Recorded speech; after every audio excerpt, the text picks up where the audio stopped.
Hello students, it's our second class of the chapter. The next para.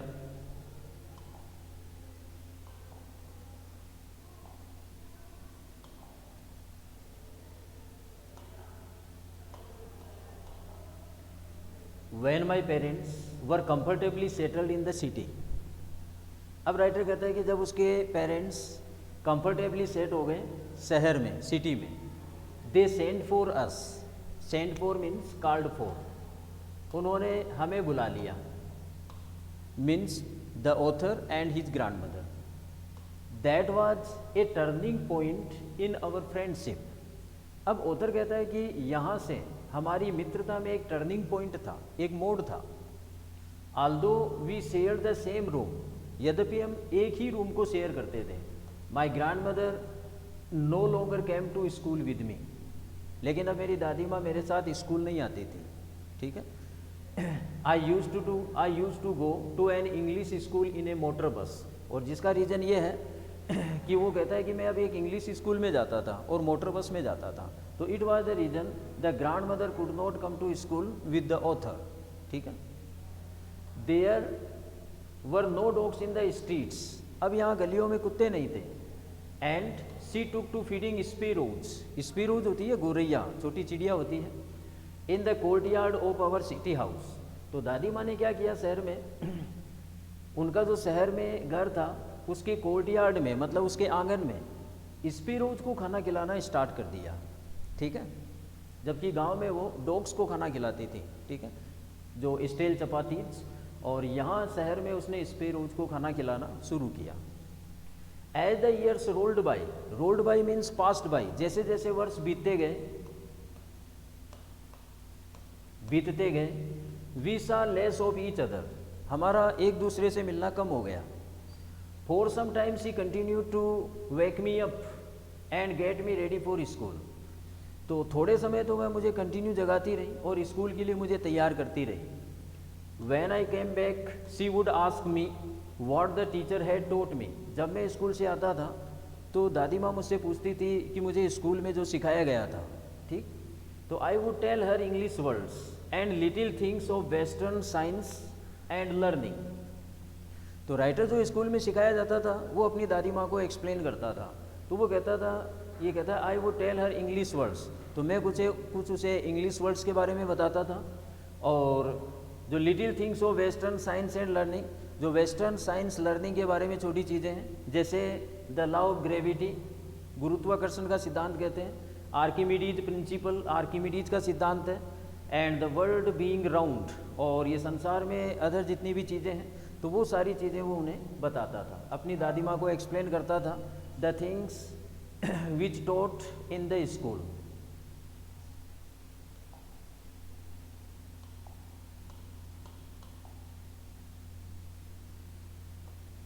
This made her unhappy.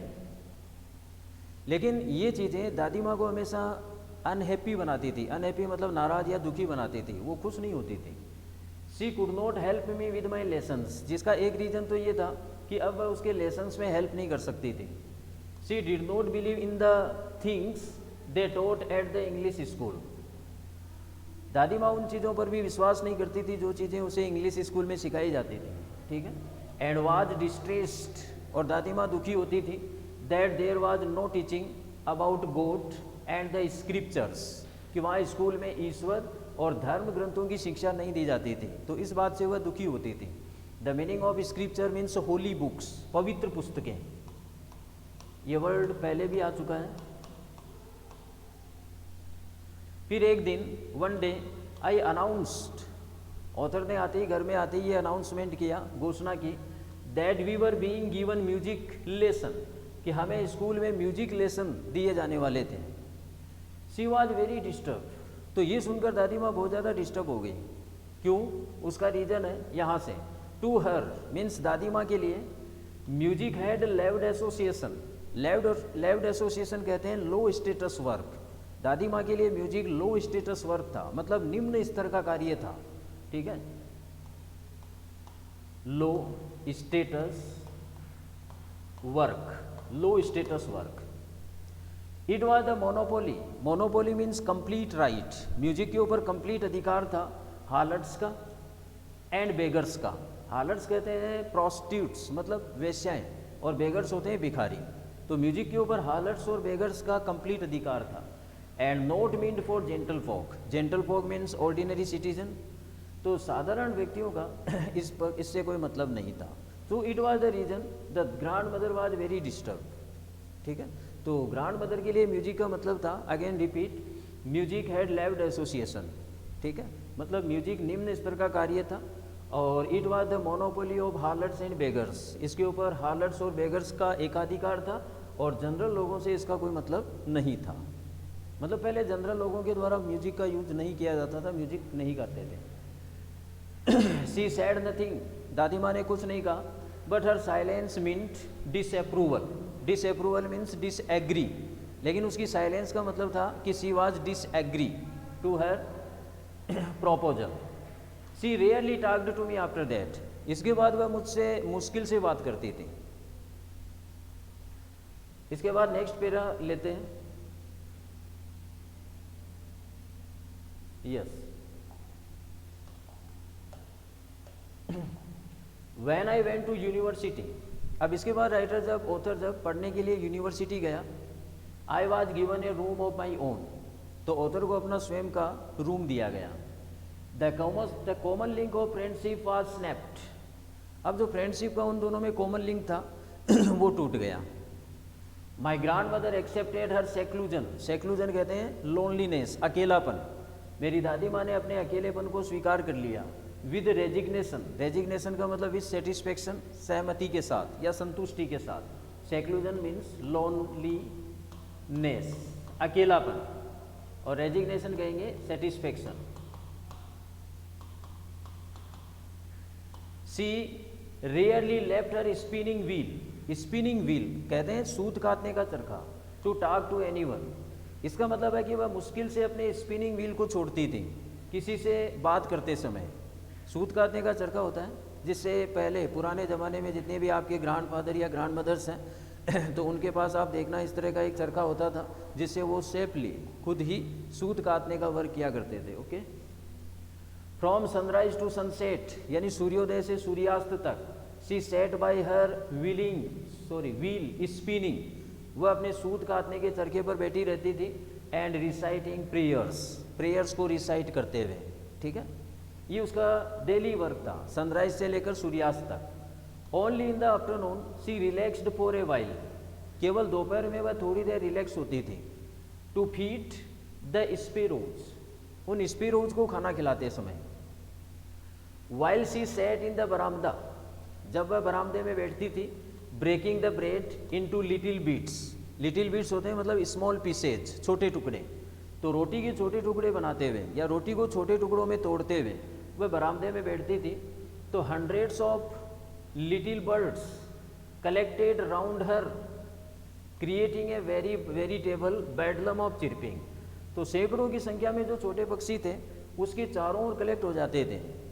Created बनाते हुए, ए veritable का मतलब होता है रियल, ये बेडलम ऑफ चिरपिंग उनका शोर है, पक्षियों का शोर। ठीक है, तो शोर बनाते हुए जो रियल शोर था वो बनाते हुए उसके चारों ओर कलेक्ट हो जाते थे।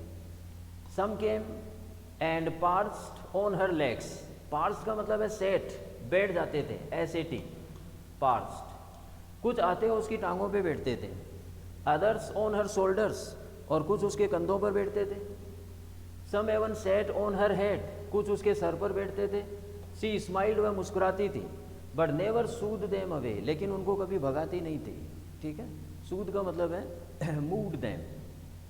आई used to be the happiest, it used to be the happiest half hour of the day for her. It's a very line, important line. ये जो हाफ एन आवर है, ये हाफ एन आवर दादी माँ के लिए सबसे ज़्यादा हैप्पीएस्ट हाफ आवर था। ठीक है, क्या था? फीडिंग द स्पैरोज, स्पैरोज को खाना खिलाना। It was the happiest half hour of the day for grand mother. Okay, तो ये जो इंपॉर्टेंट लाइन्स हैं इनको आप रिपीट करते जाएं बार बार।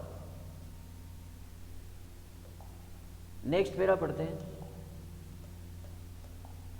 When I decided to go abroad for further studies.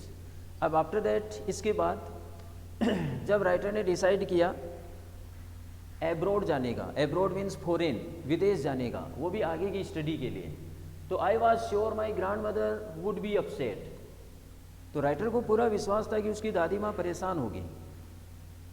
I would be away for 5 years, क्योंकि writer author 5 वर्ष के लिए जा रहा था। एंड एट हर एज, और दादी माँ की एज को देखते हुए, वन कुड नेवर टेल, तो दादी माँ की एज को देखते हुए कोई भी व्यक्ति क्लियरली कह नहीं सकता था। बट ऑथर कहता है but my grandmother could, लेकिन मेरी दादी माँ के लिए कहा जा सकता था। She was not even sentimental, sentimental emotional, वह बिल्कुल भी इमोशनल नहीं हुई। She came to leave me at the railway station, वह मुझे रेलवे स्टेशन पर छोड़ने आई, but did not talk or show any emotion, लेकिन न तो उसने बात की और न ही कोई इमोशन उसने शो किया। Her lips moved in prayer, उसके होठ प्रेयर में हिल रहे थे। Her mind was lost in prayer, mind totally lost था, खोया हुआ था प्रेयर में।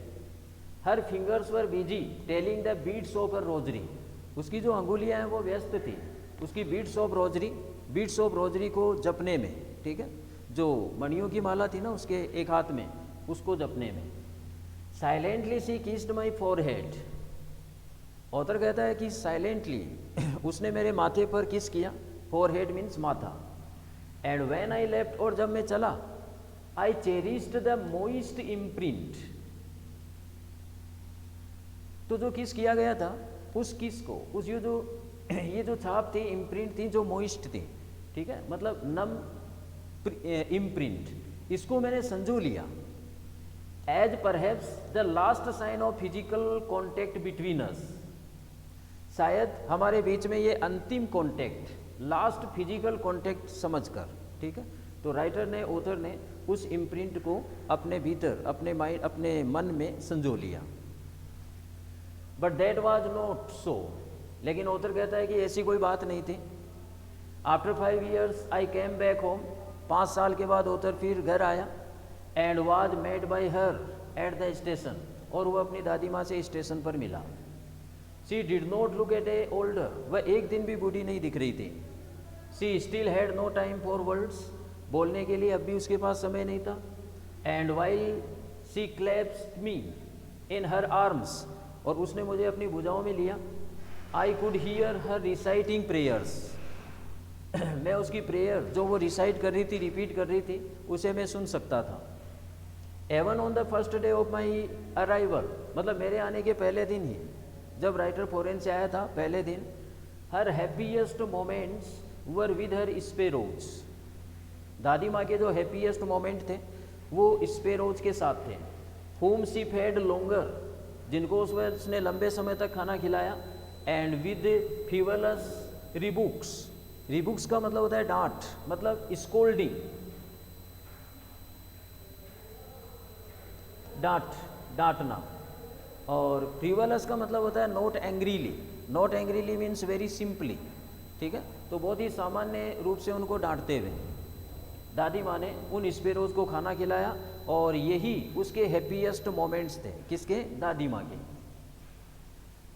तो यहाँ पर आपने देखा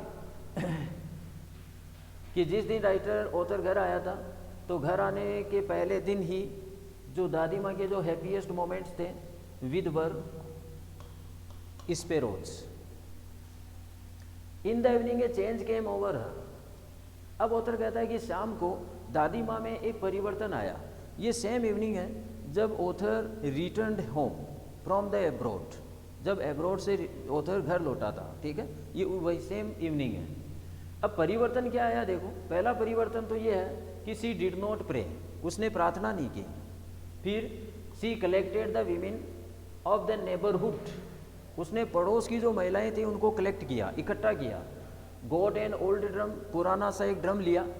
एंड स्टार्टेड टू सिंग, और उसने गाना बजाना शुरू कर दिया। For several hours C thumped, कई घंटों तक वह पीटती रही। थम्प्ड का मतलब पीटती रही, वो जो ड्रम था ना, उस ड्रम लेकर आई थी, उस ड्रम को पीटती रही। द सेगिंग स्किन, उसकी लटकती हुई खाल को, ऑफ द डायलेपिटेड ड्रम। डायलेपिटेड का मतलब होता है बहुत ज़्यादा जर्जर, जो पुराना हो गया था, उस पुराने ड्रम जो खराब हालत में हो गया था, यूँ कह सकते हैं in the bad condition. Bad condition में जो ड्रम था उसकी लटकती हुई खाल को वह पीटती रही। And saying of the home coming of warriors, और योद्धाओं के घर आने के गीत वह गाती रही। मतलब जैसे जो मतलब लोकगीत होते हैं ना, लोकगीत, तो वह लोकगीत गाती रही। Home coming of warriors. We had to persuade her to stop to avoid over straining. Over straining का मतलब होता है ज़्यादा तनाव। तो ज़्यादा तनाव से बचने के लिए, रोकने के लिए हमें उसको राजी करना पड़ा, उसको परसुएड, उसको मनाना पड़ा, एग्री करना पड़ा। That was the first time since I had known her that she did not pray. तो ऑथर कहता है कि ये पहली बार था कि मैंने अपनी दादी माँ को देखा था कि उसने प्रे नहीं की थी। ठीक है, तो सेम इवनिंग को ये चेंज था जो हमने देखा कि there was a change in grandmother. सबसे पहला चेंज तो है कि शी डिड नॉट प्रे, उसने प्रेयर नहीं की, प्रार्थना नहीं की, और उसने नेबरहुड की जो महिलाएं उनको कलेक्ट किया, एक पुराना सा ड्रम लिया और गीत गाने बजाने शुरू कर दिए। अब ऑथर कहता है द नेक्स्ट मॉर्निंग, अगली सुबह, शी वाज टेकन इल, वह बीमार हो गई। ठीक है, क्योंकि रात को उसने ड्रम काफ़ी बजाया था तो वह बीमार हो गई। It was a mild fever, ये हल्का बुखार था, फीवर कहते हैं बुखार। And the doctor told us that it would go, और डॉक्टर ने हमें बताया कि बुखार चला जाएगा, it means fever. But my grand mother thought differently, लेकिन मेरी दादी माँ ने डिफरेंट सोचा, मतलब उससे अलग ही सोचा। दादी माँ ने कहा, शी टोल्ड अस, उसने हमें बताया, that her and was near, कि उसका अंत नज़दीक था। शी सेड दैट, अब दादी माँ ने ये बात हमें कही कि उसका अंत नज़दीक था, since only a few hours before the close of the first chapter of her life. उसके जीवन का जो फर्स्ट चैप्टर है वो क्लोज होने के कुछ घंटे पहले ये बात हमें उसने कही। She had omitted to pray, कि उसने प्रे करनी छोड़ी थी। ओमिटेड मीन्स लेफ्ट, छोड़ी थी। She was not going to waste any more time talking to us, हमसे बात करके वह और ज़्यादा अपना टाइम वेस्ट करने वाली नहीं थी। ठीक है, तो ये ओमिटेड का आप लिख लेना लेफ्ट, LEFT, लेफ्ट का मतलब छोड़ी थी।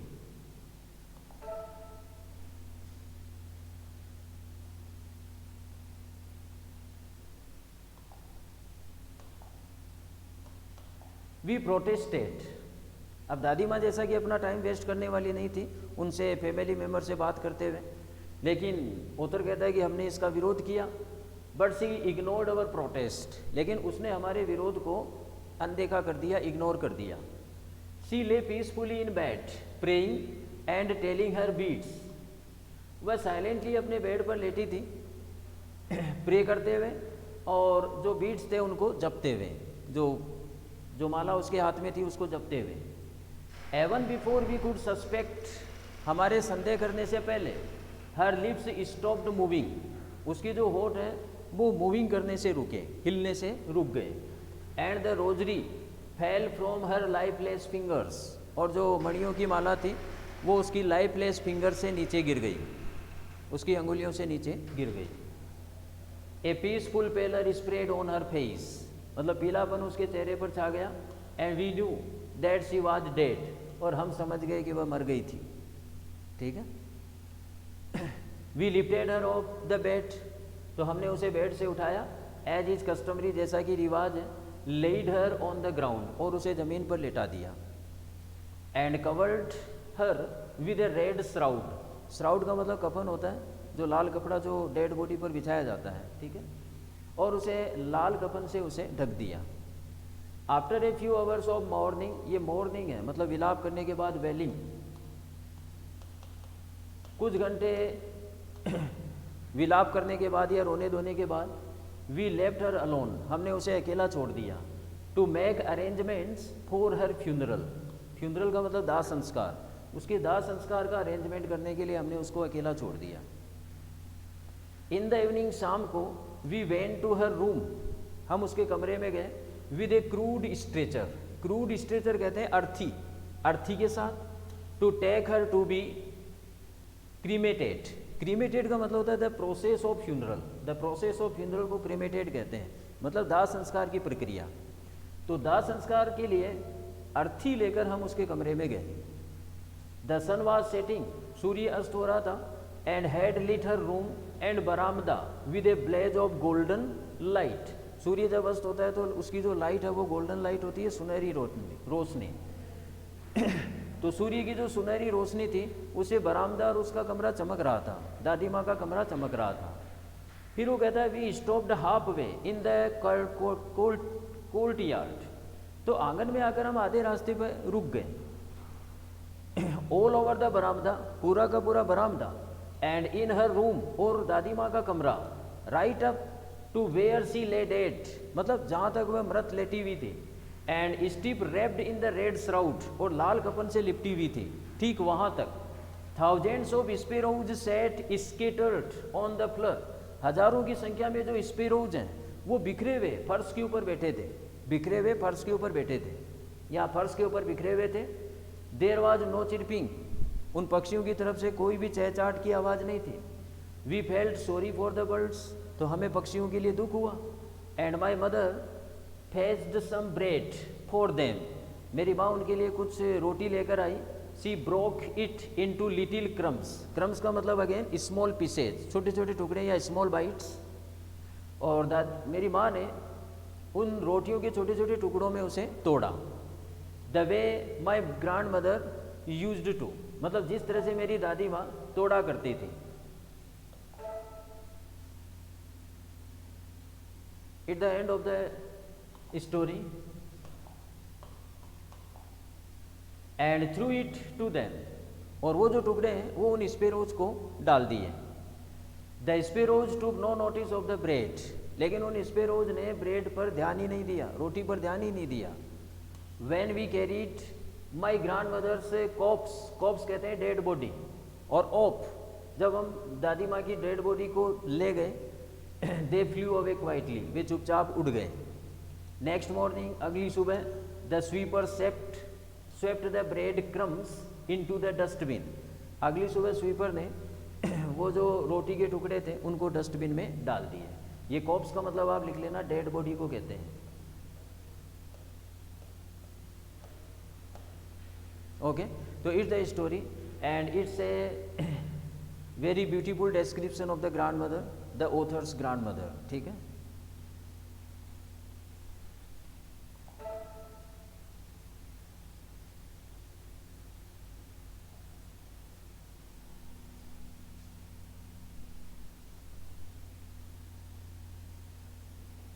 ये जो अल्टरनेटिव हैं इनको आप देख लेना, जैसे the grandmother fed the dogs, the grandmother fed the dogs with stale chapatis, ठीक है। The grandmother worked on a spinning wheel. Lesson पढ़ने के बाद इनको सोल्व करना है। Where did the author go for higher studies? Abroad. The author found the thought of his grandmother, once having been young and pretty, almost revolting या absurd, absurd, इसमें revolting होगा, ठीक है। The author found the thought of his grandmother, once having been young and pretty, almost revolting.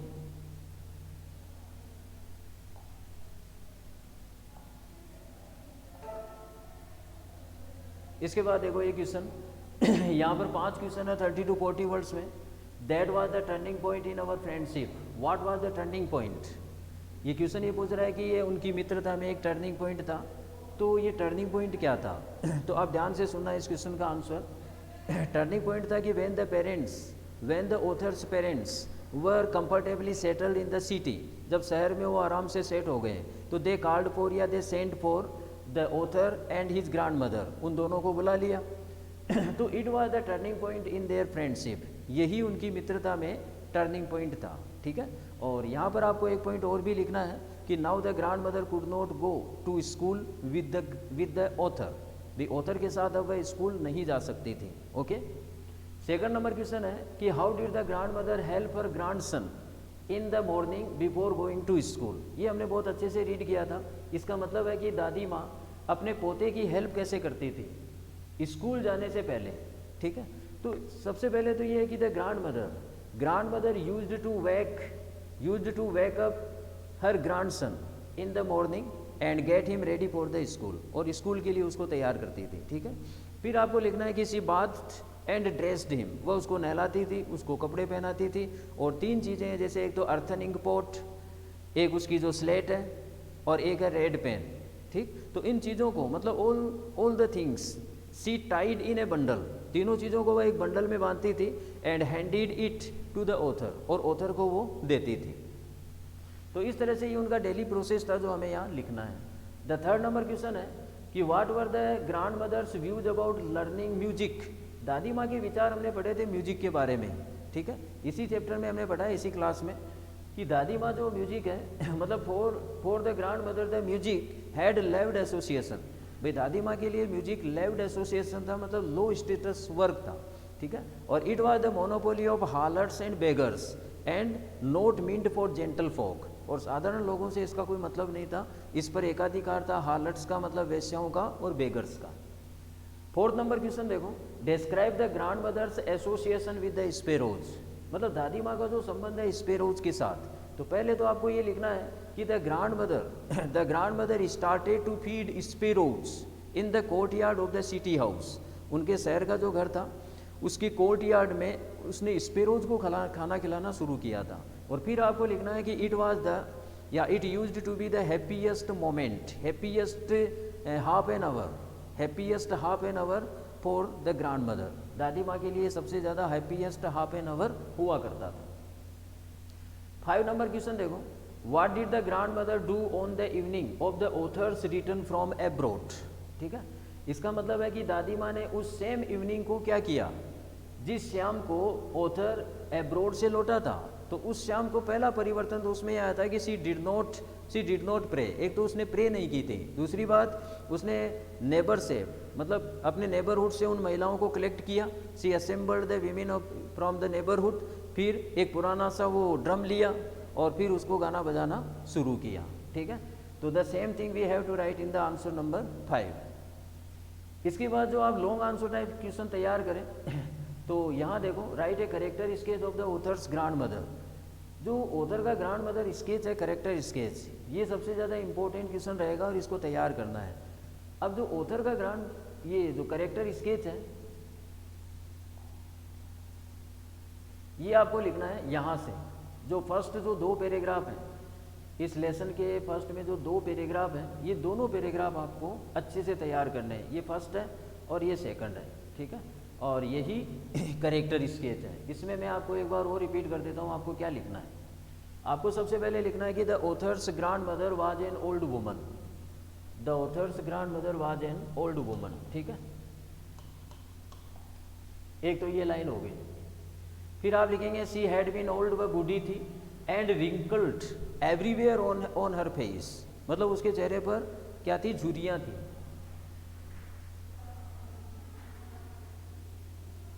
इसके बाद आप लिखेंगे second number para से। सेकंड नंबर पैरा से आप ये लिखना,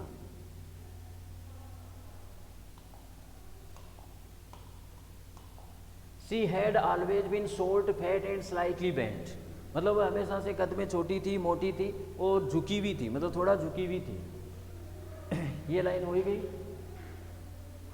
फिर आप ये लिखें शी वॉज टेरिबली ओल्ड, वह भयानक रूप से बूढ़ी थी। That she could not have grown older, कि वह और ज़्यादा बूढ़ी नहीं हो सकती थी। फिर and had stayed at the same age for 20 years, 20 वर्षों से वह इसी एज पर रुकी हुई थी। तो ये तो आप लिखेंगे फर्स्ट नंबर पैरा में, first number paragraph. Second paragraph में लिखना आप यहाँ से कि दादी माँ मतलब see the grand mother was always beautiful, grand mother हमेशा सुंदर थी। देखो यहाँ में ये शो करना है कि दादी माँ सुंदर कैसे थी। और एक वर्ड आया ना प्रेटी, प्रेटी का मतलब भी सुंदर होता है, ब्यूटीफुल का मतलब भी सुंदर होता है। लेकिन प्रेटी तो तब आता है जब वो एपियरेंस में सुंदर हो, मतलब रूप रंग में सुंदर होता है, तब हम प्रेटी वर्ड का यूज करते हैं। और व्यक्ति अगर अपने तौर तरीकों में, अपने व्यवहार में अगर सुंदर हो तो we always use the word beautiful, ठीक है। जैसे हम कहते हैं कि ब्यूटीफुल गार्डन, ब्यूटीफुल होम, ठीक, तो हम इनके लिए ब्यूटीफुल वर्ड का यूज करते हैं। तो ऐसे ही दादी माँ बहुत सुंदर थी, तो इसको एक्सप्लेन करना है यहाँ से। किसी was always beautiful, she hovered about the house, मतलब घर में वो लंगड़ा कर चलती थी। इन स्पॉटलेस वाइट, स्पॉटलेस मतलब बेदाग सफ़ेद साड़ी में। With one hand resting on her waist, एक हाथ उसका हमेशा कमर पे रहता था, टू बैलेंस हर स्टूप, उसके झुकने में बैलेंस बनाने के लिए। And the other telling the he beads of her rosary, और दूसरा हाथ हमेशा जो मणियों की माला थी, बीड्स ऑफ रोजरी, उसको जपने में व्यस्त रहता था।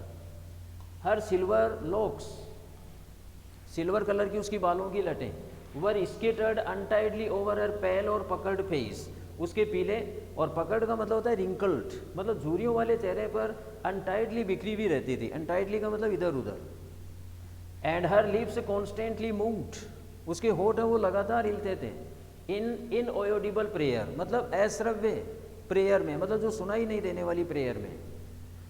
ठीक है, तो ये आप लिखेंगे सेकंड नंबर पैराग्राफ में। फिर आपको थर्ड नंबर पैराग्राफ में यहाँ से लिखना है कि अगेन शी वाज ब्यूटीफुल, और यहाँ पर जो ऑथर है वो अपनी दादी माँ को कहता है कि वह सुंदर थी, और यहाँ पर एक सिमली का यूज करते हुए, एक सिमली जो लिटरेरी टर्म है उसका यूज करते हुए उसने एक्सप्लेन किया है। वो कहता है कि she was like the winter landscape in the mountain, कि पर्वतों में जैसा विंटर लैंडस्केप होता है, विंटर सीजन में जैसा दृश्य होता है, तो बिल्कुल दादी माँ वैसी ही थी। An expense of pure white serenity, ठीक है, मतलब शुद्ध सफ़ेद, सेरेनिटी कहते हैं प्योरिटी, यानी पवित्रता का वो एक विस्तार थी, एक्सपेंस वाइडनेस, और breathing peace and contentment, peace और कंटेंटमेंट की सांस लेते हुए। ठीक है, तो ये सेम थिंग हमें लिखनी है in the character sketch of grand mother. Okay students, the lesson is over here, and in the next lecture we will read the next lecture. Okay, have a nice day. Thanks.